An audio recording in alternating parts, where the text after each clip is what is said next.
Hello, everyone. Welcome to episode 10 of the Never Miss Lethal podcast.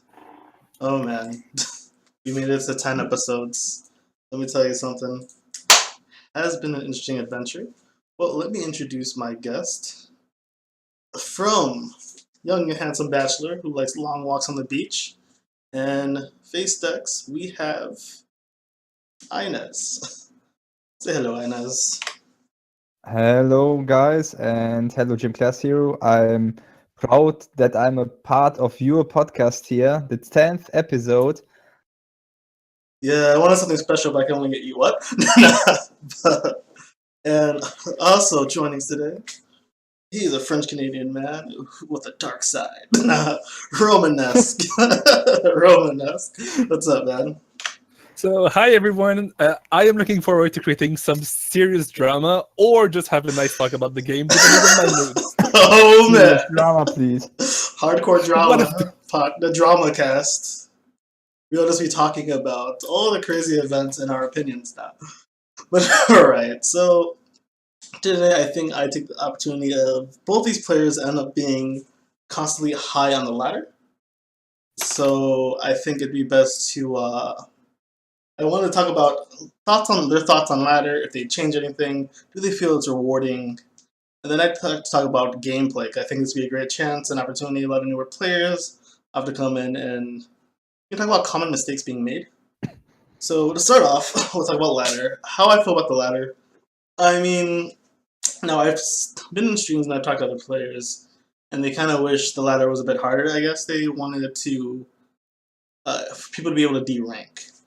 Personally, I don't think D-ranking would actually aid the game at all. Because the people who are, I mean, yeah, sure, it'd be more of a I think that just serves to make the ladder more grindy. You know, I think it wouldn't actually make it more rewarding in any way. I think personally, I think the ladder system is perfectly fine the way it is, even if I get pretty salty at times. But that's just life. I think making D-ranking a thing would actually hurt the game, as newer players would feel. I think newer players, before you're hooked, so to speak, get hurt most by the grind. But I've talked enough, so I'm going to hand this over to Inezz. Your thoughts on the ladder? My thoughts on the ladder. I think D-ranking is a bad thing. I don't think that the seasons are long enough here in this game. That D-ranking would make a sense, like in League of Legends. A season there is 1 year long, and you D-rank there, so no one can sit on his rank, because you also lose skill in a month or two. But here we have 1 month seasons, and what sense would D-ranking make here? You get rank 1 like on the 15th of the month, and then you lose your wins that fast? I mean, in 50 days? I don't know. I'm against it. I don't think it's a good idea. I agree. And Romanesque, your thoughts? Well, if we're talking about the ranking, as in losing MMR after not playing for a while, or the ranking as in being able to drop a rank. I guess you could say both. I guess you could say I think more people are stating if you're like at the bottom of the snake and you lose enough games, you D-rank kind of deal, or removing the snake even. Okay, well, I think that the snake is a great system. I think that the thing that this game has that Hearthstone doesn't have is the fact that it's really not grindy, and it's fun because in Hearthstone, even pro players, grinding to Legend on 2 servers every month becomes really, really tiresome because they basically lose 5 days that they could spend practicing just grinding ladder against people who don't help them practice in any way. So for top players, the game being less grindy is fine. For amateur players, most of them want to be a legend. The legend is the goal in this game. Like in Hearthstone, it's the most natural goal. So making this easy to achieve, make people feel like they're a more accomplished player, and it makes them want to play more because after hitting legend, they can play meme decks, so they play for fun, or they can go for a specific rank like top 1000 and then they play more. So I feel like letting people hit legend is a great idea. After that, they have to think about matchmaking for the MMR problems that are caused by the fact that you cannot derank. But that's another question. Okay. Well, since we brought that up, what would you consider an MMR problem? I would say that the problem with the ranks being locked, Legend is an exception because in any game, the Legend rank is locked. Like, you cannot derank from Legend. But let's say when you climb to Legend and you hit rank 2 and you're like, oh, I'm happy with rank 2. Let me just play some mono-grade Dwemer deck for like 75 games and go 5 wins and 70 losses. And then you're like, oh yes, time to try hard. I want to hit top 100 this season. And then you hit Legend and you realize you just got placed to 2800 rank. And your MMR is in the dumpster because the snake gives you the impression that it's fine to lose, but it still counts into your MMR. So I feel like, it's a good thing for most people who are not aware that MMR is a thing to think that they can lose without pressure because it helps them enjoy the game more. But I would assume that the MMR matchmaking has issues because I think that 2 months ago they adjusted the matchmaking. Maybe more. I wasn't there, but I think they adjusted matchmaking because of the small player base. And now you can get matched with people who have much lower MMR than you. Like, Legend ranks can be matched against rank 2,500 people.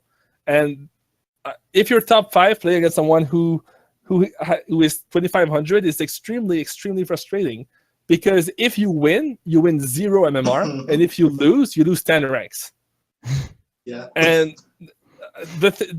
I think that given the very large MMR difference they allow in their matchmaking, they should let you take a longer queue and not force you to play a game that if you lose it's like 5 wins worth of games. Yeah. I have to disagree there. I mean, I don't like long queues at all. I rather take a 1,000 or 2,000 rank opponent because if you are top 10 or top 5, you should be able to beat these guys anyways, because most of the time they meme with some deck or are new players who just got Legend, and you're an experienced player with a tier 1 deck when you are top 5. So why not just beat these guys? I think the variance is what you're talking about, right? Like, I think like you normally would beat this guy 9 times out of 10, but at 10th time, just chunks your MMR, and that will count a little more. Then that almost count to equal to the 5 games that you want in a sense. Yes, a lot of the people that rank 2,000 are playing decks like Aggro Battle Mage or Orcs, and even though they play them really poorly, like by top 5 Legend standards, it's always possible to lose to these decks, and it's possible, right? It's possible to lose to them. You just get a crazy curve, and you don't have answers, and you lose the game. And yeah, but it feels really bad. Yeah, of course, it feels really bad to lose the game, but in the end, you lost against a ranked 2,000 guy, and you should derank for that. But you would have lost the same game if the guy was top 5 Legend. Yeah. So I understand the matchmaking like this in a system with chess, because in chess, if you lose to the guy who has like 700 elo lower than you, then you are fully responsible. But in a game with high variance, there is a probability that you lose to these people, and you have nothing to win but a percentage of chance to just auto lose, just by RNG effects like card draw order or missing cunning allies multiple times in a row. And if that happens, then you just lost a game you had no chance of winning, and that you probably should not have been matched in the first place anyway, because the system judges you to so far apart that even if you win 0 MMR. So what are you getting matched together? I think the worst feeling was beating someone and still deranking a little bit. Like, MMR was so low, the person's ahead of you actually just ranked up while you played this, 5-10 minute game, maybe even 20 depending on the matchup, and you end up losing 1 rank. And so then the game feels, because it creates. It's all. I think we're getting to like the mental aspect of it all. Like, what feels better? I see what you're both saying here. What feels better? Longer? Do you want shorter queue times, or do you want to feel like your time is worth it in a sense? I think we're getting at. I would say because 9 out of 10, like Inezz says, 9 out of 10 times you will beat that person. But this is the beauty of card games. The variance is that 10th time he beats you, and that 10th time, how many wins is that loss equivalent? Is equal to, and I think it ends up being you feel punished. I'd say. But in the end, it sounds like I don't want to play this guy because he has a chance to win. No, this is not it, Inezz. My problem is that even if you have a 90% win rate against those people, let's say 90, can we agree on 9 games out of 10 we win? Mm-hmm. No, less. Okay, so 7 or 8 times out of 10. Okay, let's agree on 8 out of 10 because sometimes they misplay, so we get a decent win rate. So if we win, my issue is that over 10 games with ranked 2,000 people, if we win 8 and lose 2, over those 10 games, we lose MMR. No. Yes. Never ever you lose MMR when you win 8 games and lose 2. Against if you play only against 2,000 ranked people, if you win 8 and lose 2, against only 10,000 people, you lose MMR. I think the ratio is like 6-2. Then you are even. But 8 is no, but against only 2,000 players. Not 1,000. Always over 2,000. Right? Yeah, that's an unrealistic situation. It never happened for me that I only play against 2,000 players, so I can't say that. Yes, but I'm saying that over 100 games, the 10 games of those 100 games that you played against 2,000 plus ranked players, well, even if you went 8-2 in those games, those 10 games made you lose MMR because you got matched against players that gave you barely any MMR when you won. And this is why I'm saying that this is unnatural, because you shouldn't have matchmaking in which variance punishes you to the point that you need to do better than 8-2 over 10 games to gain MMR. I mean, I get your point. Of course, it's better to play against like rank 500 people instead of rank 2,000 people, because they play equally. You have the same chance to win against rank 500 people, but you get more points.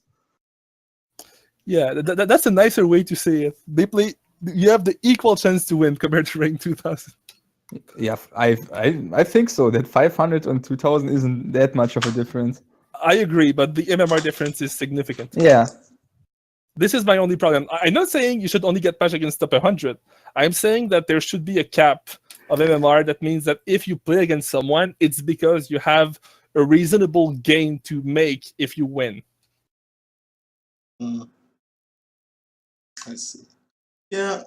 But again, I think if we're going for the 8-2, I mean, the problem is I think it's not so much as losing when you win, is you're not really gaining much. So the losses cancel each other out. Like I kind of said before, I'm repeating myself, but is the fact that those 8 wins are nice. You may get a ding in MMR, but those 2 losses are way more.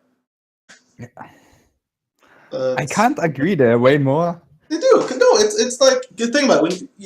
When you beat a rank 2,000, right? You have much to gain, but when you lose, you'll probably lose a few ranks. So it does way more in a sense, because due to the MMR difference, naturally, but not 8-2, guys. 8 wins are a lot. You can lose 2 games and are even, at least even. But every game you lose against rank 2,000 is like 3 to 5 wins against reasonable ranked players. Yes. And those are not the same as wins against ranked 2,000 players who give you 1 MMR. Yes. Like in an MMR system, because there is one, I really doubt that you get more than 1 MMR for beating someone who's ranked 2,000.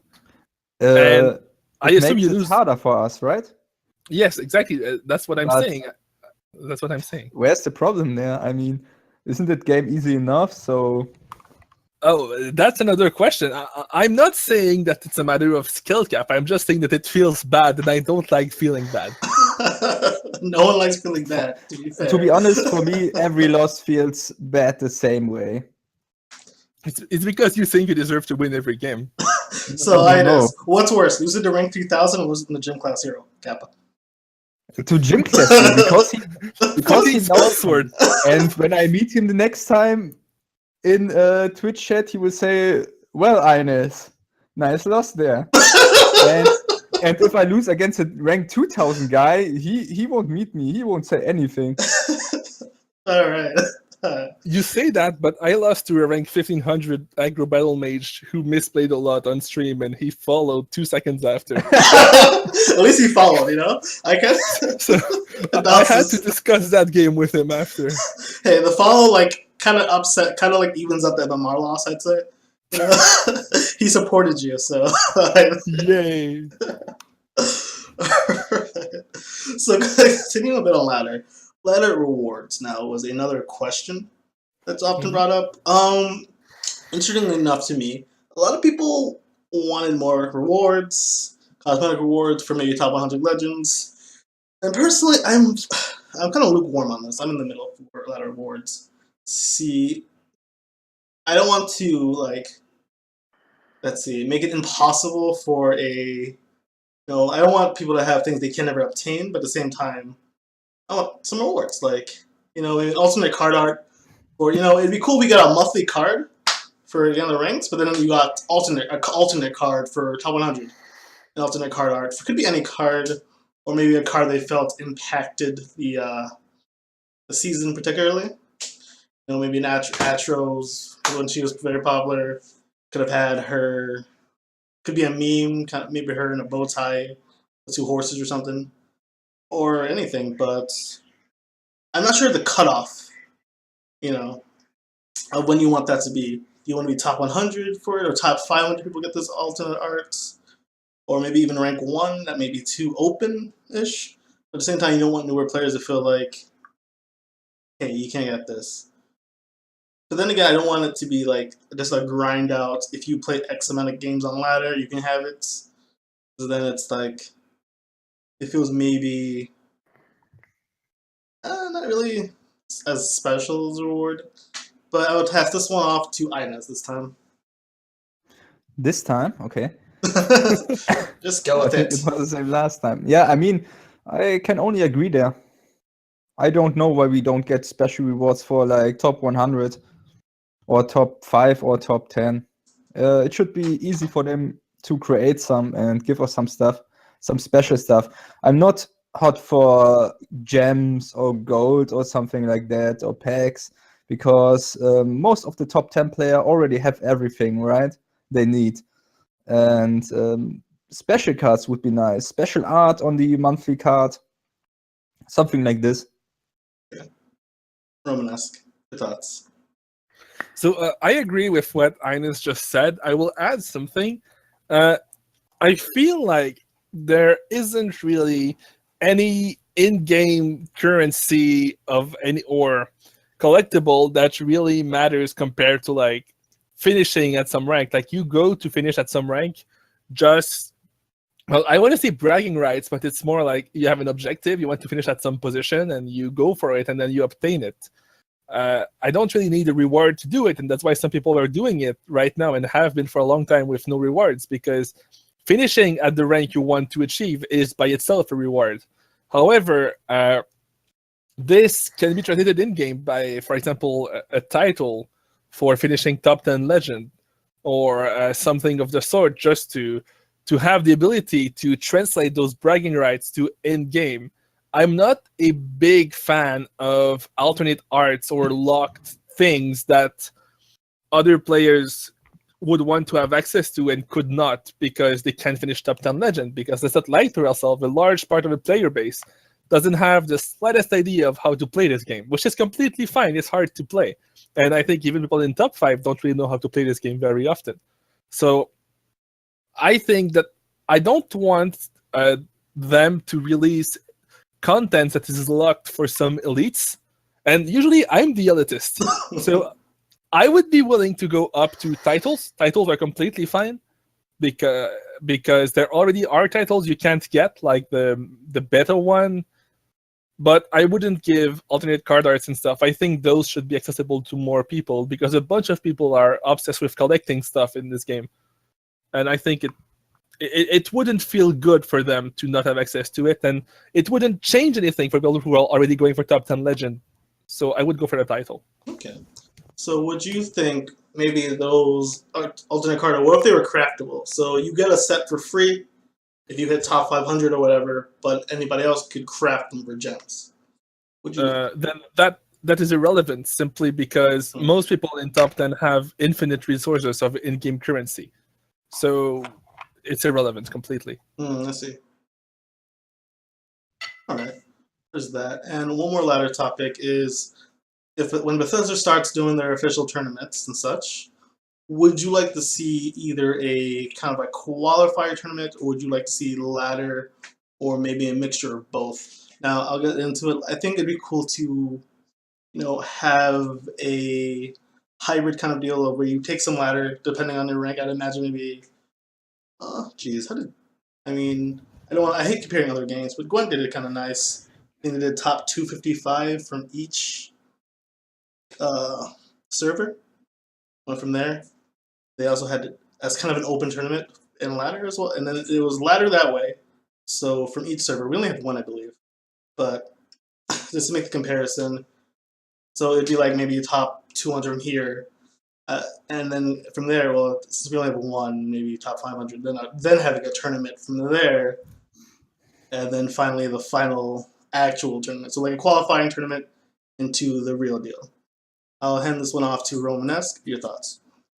Okay, so first, I want to say that by nature of tournaments, especially single elimination ones, are not a good way to measure skill of players. So you do open tournaments to qualify for bigger tournaments out of fairness, because the game has a lot of RNG.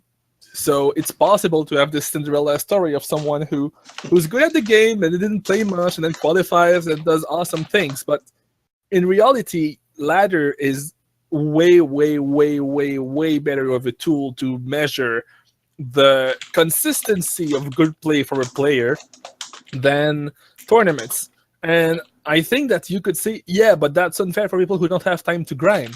And my answer to this is that if you're going to do top 32 or top 64 or top 100 anyway, well, those ranks do not require grinding. The only ranks that require any amount of grinding is top 10, and even you can finish lower top 10 with almost no grinding. It's just a matter of win rate. So I would say that with the size of a player base right now, it would be not only a waste of time to go for the qualifier tournament system, it would also be a waste of resources. It would be a dilution of the show, because they would have to organize more tournaments for the same kind of event. And finally, it wouldn't really contribute to having better players to showcase on the final tournament thing, because at the end of the day, if you go by ladder, you will find all the good players in the top 32 or 64 pretty much every time. Okay. And Inezz, Mr. Failed Gym Class Hero at tournaments. I mean, hey man, Inezz, do you have any? My opinion, I can see points for both systems, to be honest. What about something like a qualifier tournament, and you invite the top ladder player, and if you finish higher on ladder, have more ladder points, you get into a better bracket. So you have to play less games to qualify. And so people like rank 80 to 100 have to play more games than like rank 1 legend, if you know what I mean. Okay, understand. So wait, you want the tournament like a qualify? You would have the ladder system kind of be like deciding the seeding in a sense for the. Yeah, right. Okay, yeah, I can see that. So this way, I can see that. Rank 1 legend wouldn't have maybe get a bye or go against someone on the lower end. I see what you're saying. It would be unfair if rank 1 legend would get auto invite. You know, he at least have to play one qualifier game and win that. And other people have to work harder because they aren't that high on ladder, didn't prove anything yet, and have to play more qualifier games. Yeah, that's what you're saying. I like it. Makes sense. What you were saying? I agree with this system. I think this is the best system down the road. But I think that in the current state of the game, from a competitive standpoint, there are not enough try-harding players to justify this complex of an organization. However, if we decide that the game will grow and that they want to go that way on the long run, then I'm completely fine with having a bit of a heavier system if they're organizing it now and keeping that system for later when there's more players. So I would be okay with that system. I just think that right now it's overkill. Okay. Yeah, probably. All right. I was just kind of try and see if it was worth integrating the. All right, now we're going to let's jump into the second part. What I want to discuss, since we have two high-level legend players, a lot of I think we and I noticed when I cast a tournament on Mondays, and me and Link were putting out some odd placements and plays from players as we're casting it that we kind of disagreed with. So I'm gonna just kind of walk into what I noticed about when I watch my own videos and what misplays I make, what other make. I think the biggest one I would see is lane placement. Honestly, I think it's a lot trickier than people give it credit for. I'm never sure. I often end up in the wrong lane. I think I've noticed a lot of people kind of give up on the field lane a little too fast, or never really try to fight for it at all. And I think that's the biggest mistake I notice from people when I play them. You know, they'll or just immediately they'll immediately jump into the shadow lane, and they often get punished for it. And I'm thinking, I guess if I'm playing mage, I don't have any charge creatures, so anything that's going to take your skulk out, it's going to take your skulk out if I have it. So I'll go ahead and hand this one off to Inezz. What's a mistake you constantly see players make? Man, I'm making so many mistakes myself. All right, cool. So I can't see every mistake other people do. Well, share because your own. I also don't know what cards they have, so it's sometimes hard to say if it was a mistake or not. But the most obvious mistakes I see are, let me think a second. I think wrong lane placement, playing creatures into the shadow lane without a reason, and then you can easily trade into them with how's the creature called that gives you contracts? Brotherhood Slayer. Brotherhood Slayer. Then you put your Brotherhood Slayer to the shadow lane and they can't evade the contract anymore. Stuff like that.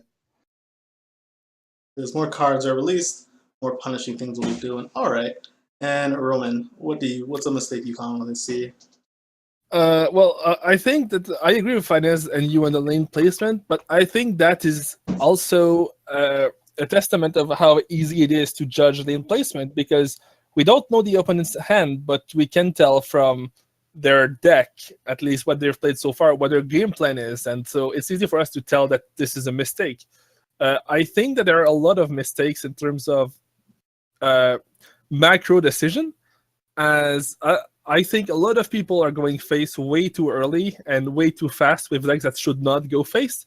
But that's much harder to judge when you don't know their hand, because even if in the scout mirror, there are specific hands that you want to go face with, but still many people go face every time, even when effectively they're just giving people more cards to answer their threats.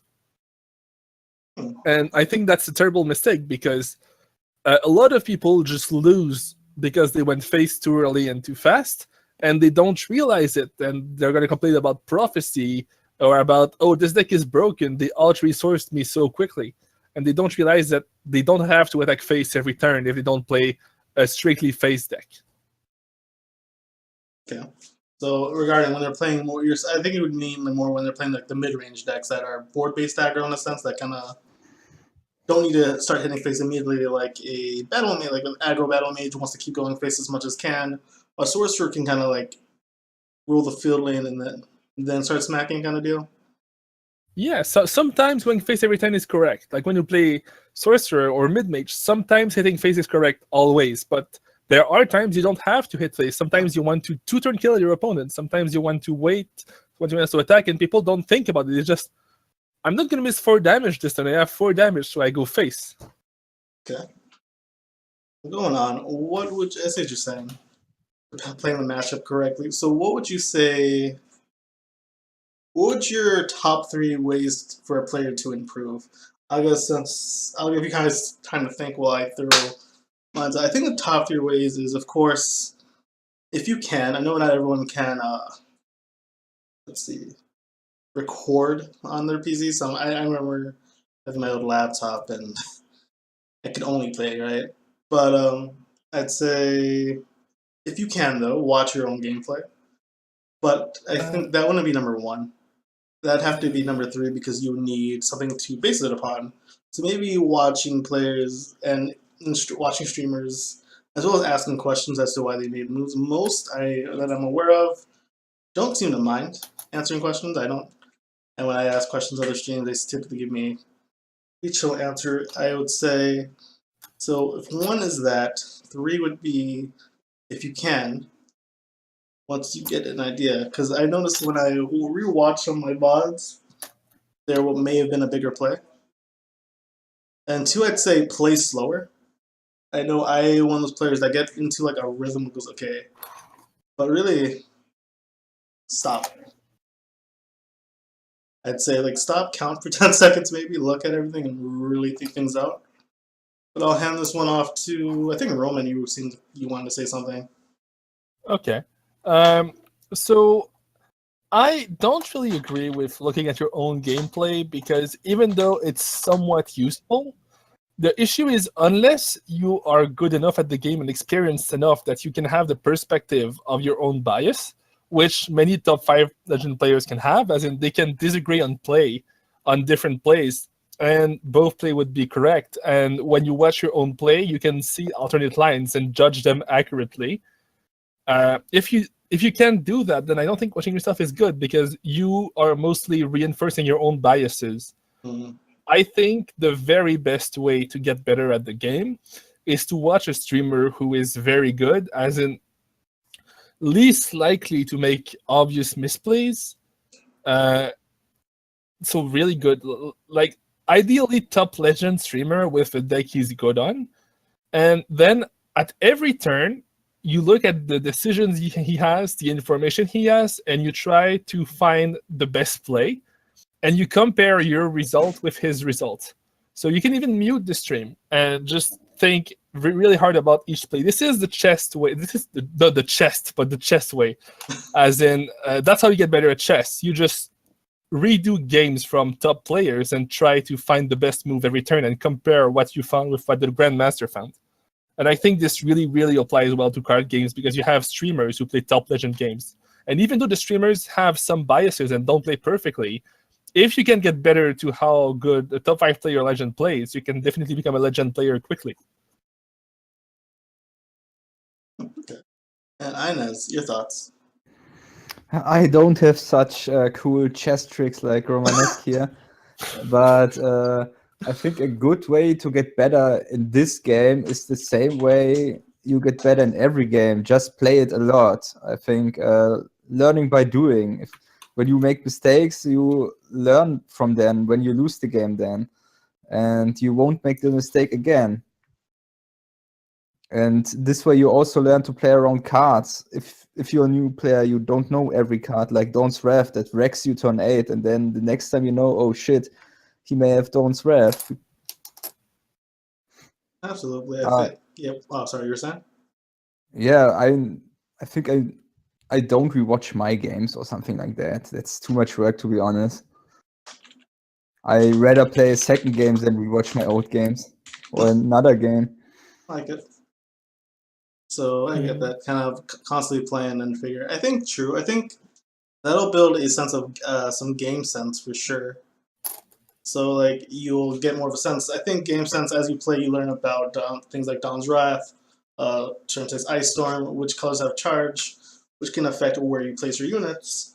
At this point, rank 5 at 5 mana, may want to place my what's that unit? 4 mana Shaman in the Shadow Lane, so charge creatures can't just smack it away. But some things I learned from other people. I have to admit that sometimes you don't come to and you don't see tricks like killing your own haunting spirit with another creature and something like that. I saw it in a stream somewhere and thought, man, that's nice. Good to know that it works that way when I was a new player. And then I use it myself. Absolutely, learning from other players is huge. I think I learned this is such a stupid, obvious trick, but I never really thought about it when I first started out and was playing.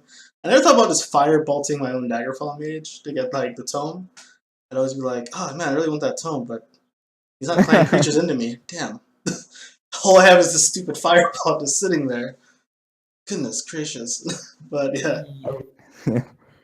The one trap also of learning from playing a lot is that not only it reinforces your own biases, but it can lead you to become too results-oriented. Like, for example, if you lose to Dawn's Wrath, like, you lose to turn 6 Dawn's Wrath from Thieves Guild Recruit, and suddenly you say, oh, I have to play around this, so now you play around to turn 6 Dawn's Wrath every game. That will lower your win rate because you're being results-oriented, so that's dangerous. Yeah, I have to agree there. I guess what you're saying. I mean, the only thing I guess, one big thing I learned though is, to kind of piggyback off the being too cautious. I can't remember which player. It might have been Snacksy brought up a good point about not playing around the unique legendaries. Because when I first started out, I was like, oh man, I'd be super careful about Odiving or Red Brahmin because they're just so devastating. But they are a 1 in 50 chance, and they're pretty hard to predict. I mean, you can play around them as much as you can. Like, you know, around turn 9 against scouts. Since you know they always have Red Brahmin somehow, you split lanes, but you can't really play around all the uniques. And I used to try to do that. They always have Odaving. Always when I play my Atromancer. I'm not even kidding. I'm not even kidding. I top deck and my opponent scout top deck. I top deck my Atromancer and he top deck his fucking Odaving the next turn. It's always like that. I thought a second. Should I play the Atromancer here? I bet he will top deck his Odaving. How likely is that? Let me tell you, Scout always has Odaving. Rule 1 of Scout, have Odaving. Rule 2, have Red Brahmin. Like, it's true. I guess a lot of people are result-oriented, though. For example, in the past 2 streams I had, I missed 18 of my 20 Cunning Allies. And so people, unfortunately, but why do you play Cunning Ally? Or you don't have enough blue cards, it's only 60%. Or things like that, and they don't realize that on average, 60% means that over 100 Cunning Allies, you will get 60 Firebolts. Yeah, it's not. It doesn't explain the fact that I got 2 out of 20. It's not like if I had 70% instead, I would have gotten 17 out of 20, but now I have 2. It doesn't work that way, and it doesn't mean I should cut the card.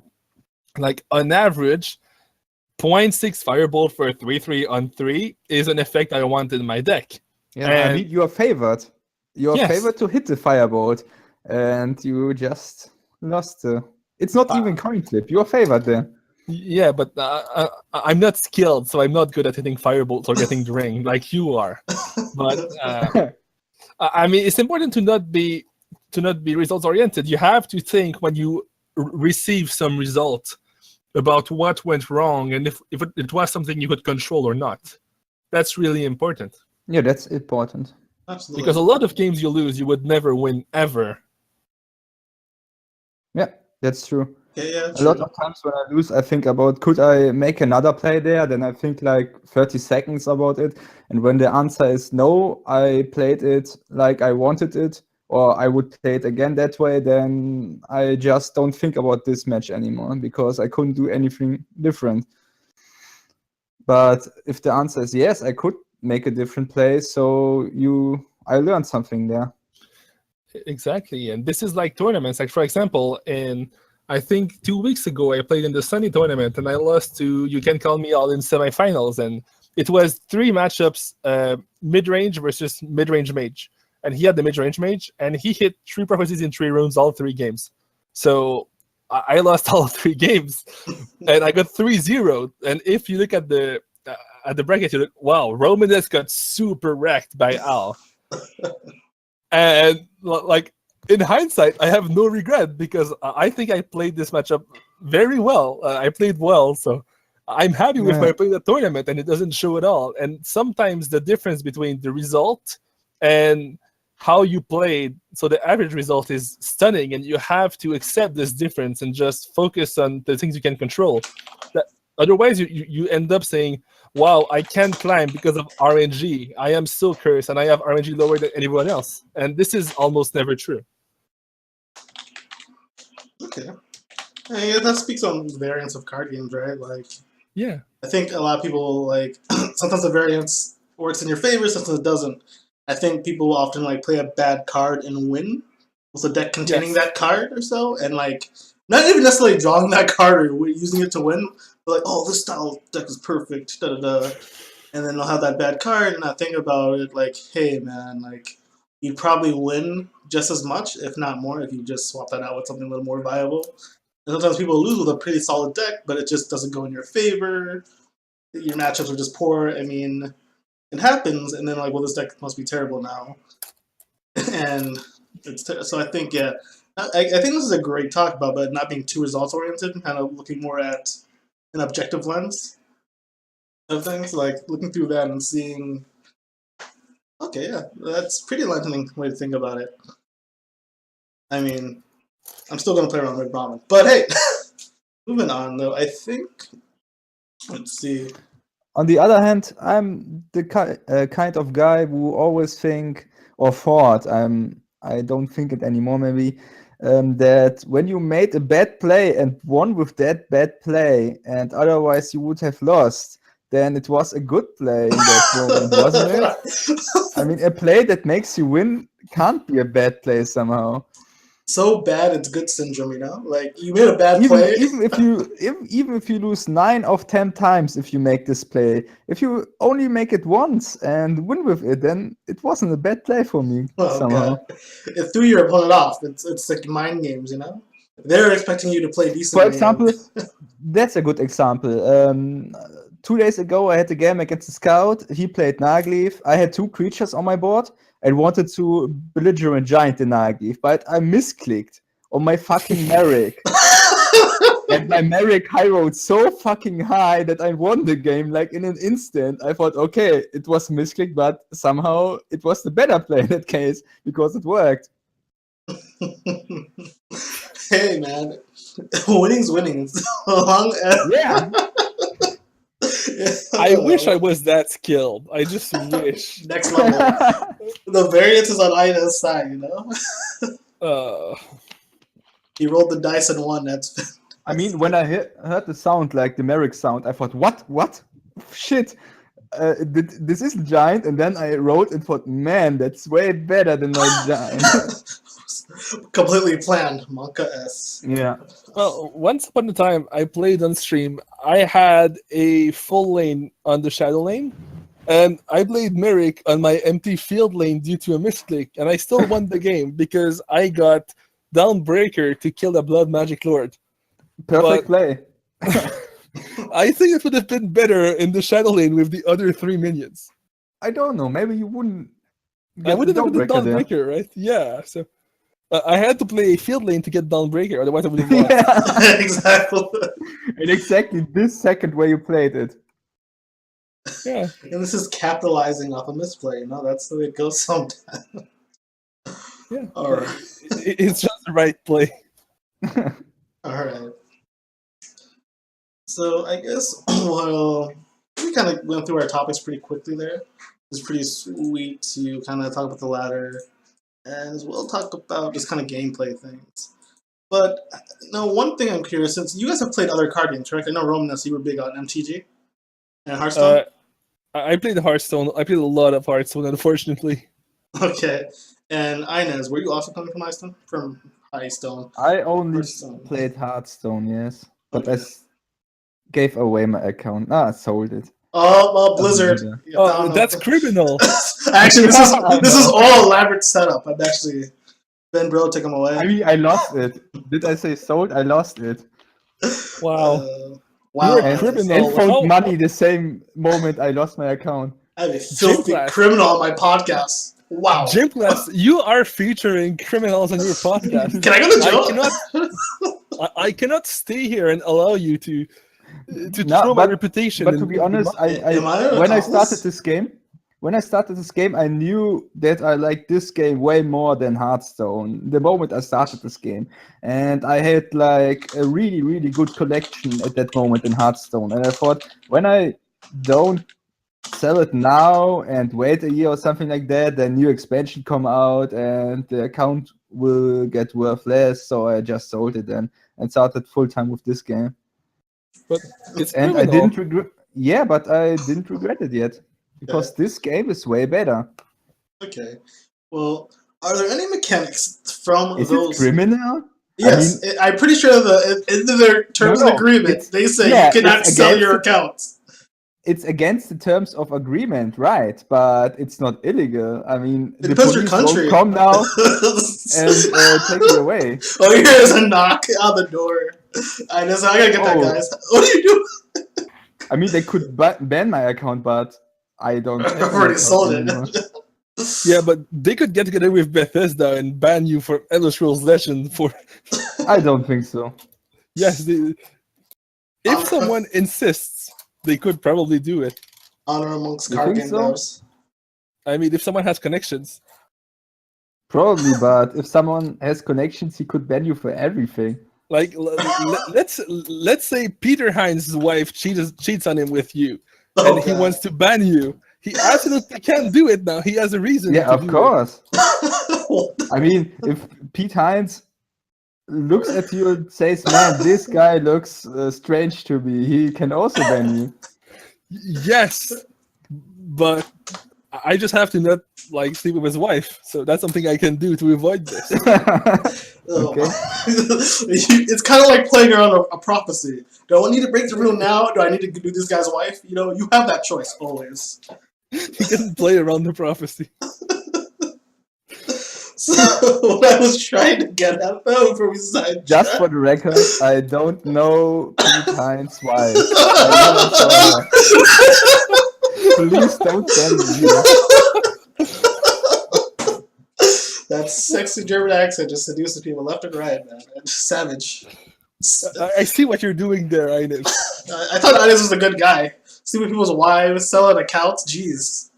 He's playing hard to get right now. You think Inezz would be on the straight and narrow, but jeez, this guy lives by his own rules. All right. But I'm like in a gang, right? oh Lord.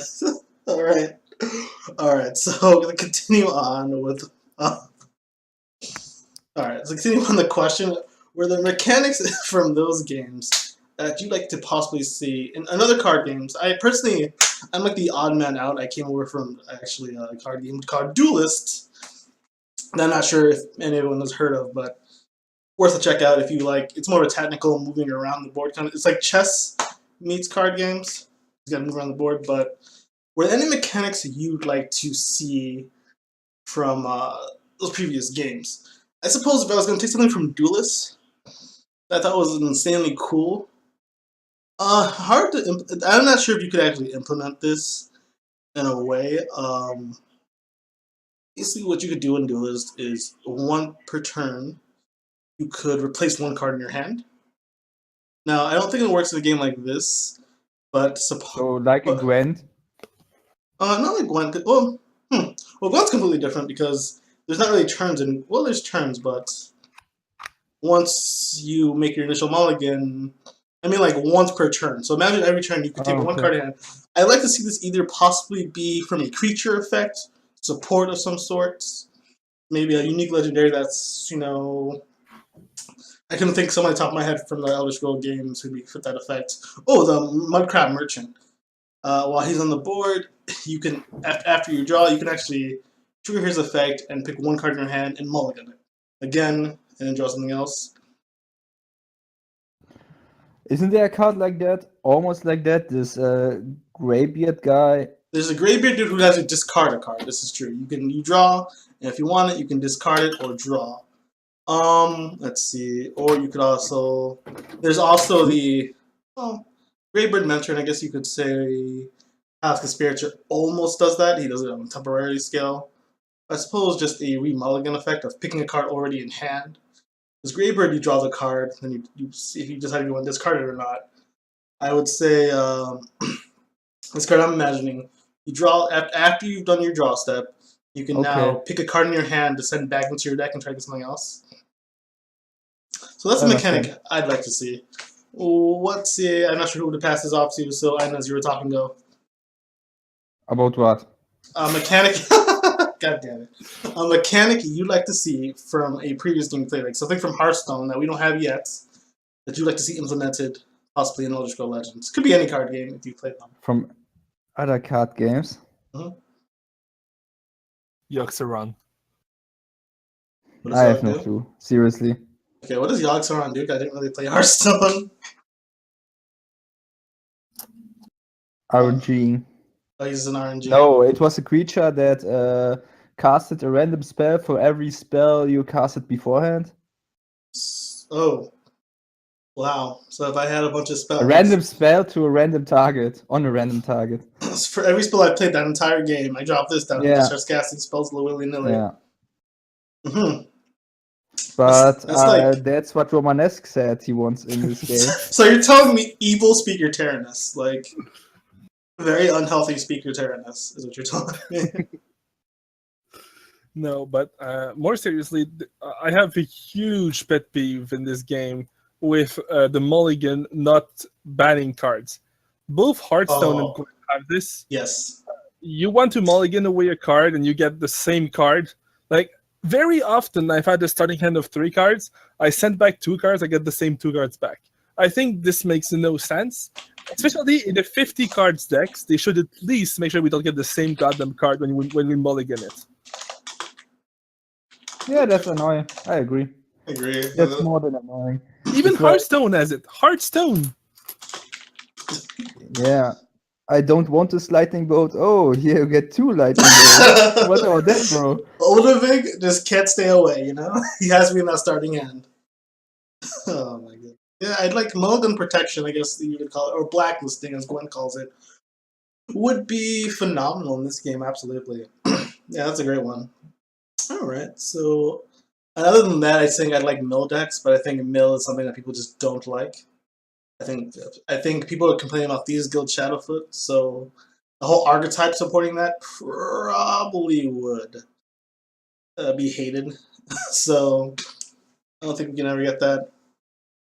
But they also would need to make a lot of mill cards now. Because they're like not a single one. Right? Oh, absolutely. They'd have to release an expansion with the focus on mill, which I'm not sure if you want to do that. Even that's maybe introduce